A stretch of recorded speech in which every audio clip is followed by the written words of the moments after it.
And let's take you from Barcelona to Hong Kong, where this weekend protests were, alas, supposed to be peaceful.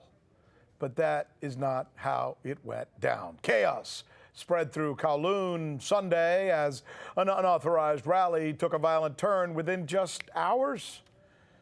RT's Michele Greenstein is on the ground for us there with the very latest developments.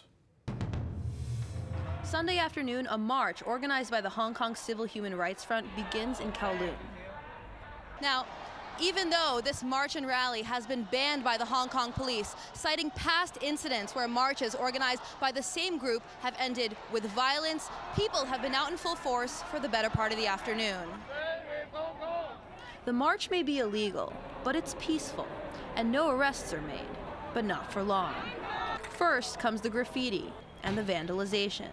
Some start destroying the sidewalk to stock up on bricks. The strategy is to use umbrellas to shield themselves from cameras. At times, protesters form a supply line, moving these umbrellas and other items like masks to the front lines.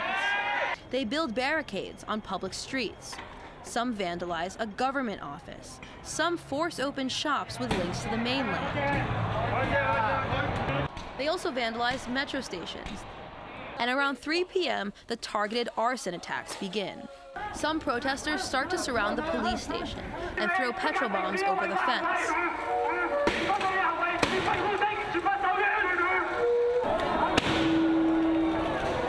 Police deploy tear gas from the rooftop in an attempt to disperse the crowd. As usual, it's ineffective because the protesters are wearing gas masks and protective gear.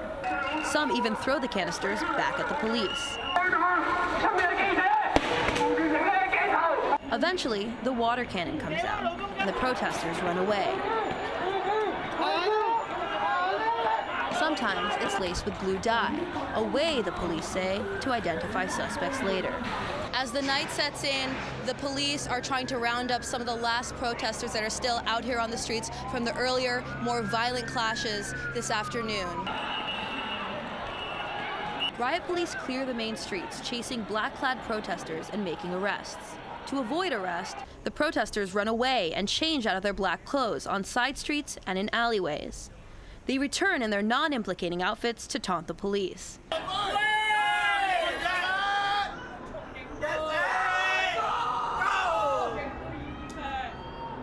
The police remain until the main streets are cleared out, and all that's left is destruction, remnants of shops, restaurants, and banks targeted because of their links to the mainland. To watch the way you show it, Michele, it almost seems, well, it seems very orchestrated, especially that part there where you show the changing of the clothes. It's also impressive to think that everyone is looking for some kind of peace to break out, pardon the pun, and yet every time these protests are announced, they continue to be violent. It's pretty amazing. Michele's joining us now, as you can see there live from Hong Kong. Michele?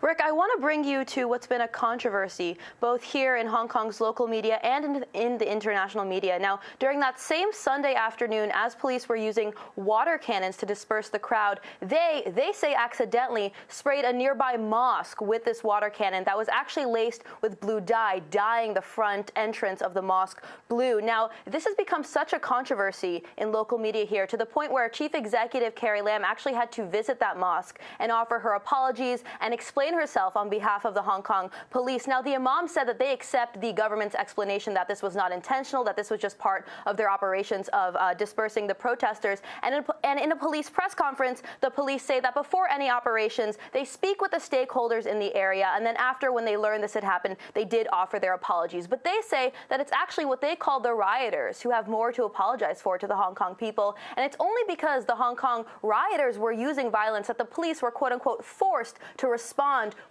using force to disperse them. Now, this is why I want to bring you to something called the marginal violence theory, which is a strategy that's been circulating in online forums. And the ideology is essentially this: police brutality brings people onto the streets. Every time there's a photo or a video of the Hong Kong police using force on protesters, it mobilizes people and gets them angry about this police brutality, as many would say they should be, and it brings them to these large, wide-scale marches like the one we saw Sunday afternoon that later ended up turning violent. Now, ideally, in the marginal violence theory, the ideal outcome is for the police to overreact and use too much force, and this would allow for headlines, videos, photos of the police using force, and then, of course, we can mobilize public support in favor of the protesters. This is what the Hong Kong protesters are doing. We saw it with that infamous gunshot. You may remember that about 3 months into this anti-government movement, a Hong Kong police officer fired his revolver into the air as a warning shot, not actually injuring anyone. But this gunshot was seen in all media nonstop, that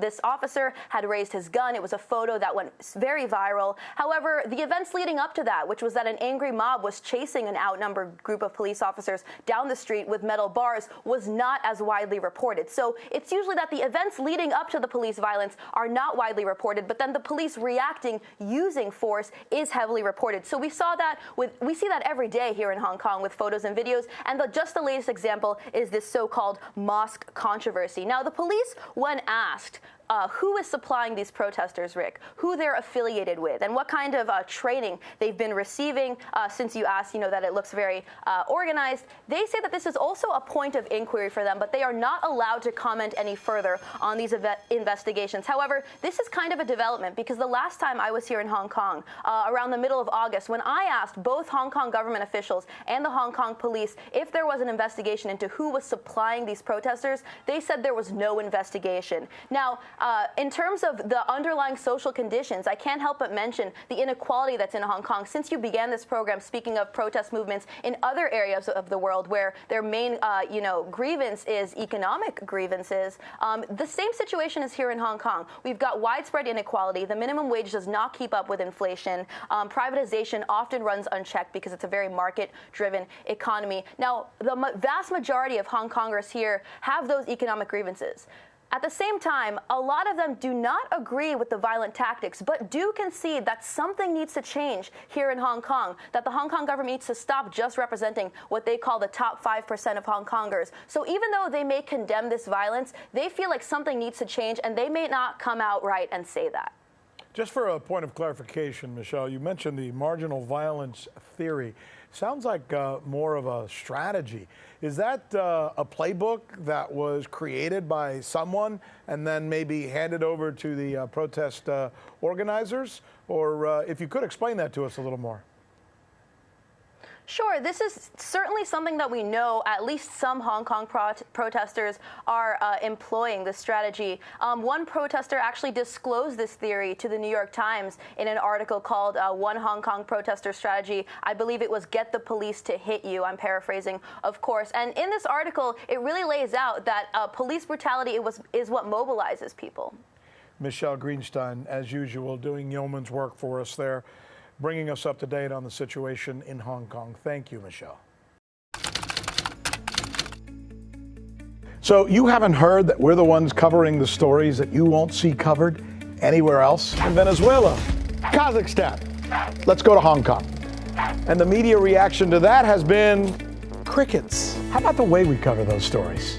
What the hell does that mean? Wawai, wawai, wawai. That's the key word in this case, uprising. Keep? Can you believe that? Watching. This is the right thing for members of the media to do, to actually pick sides. Look, if you like what you see, subscribe.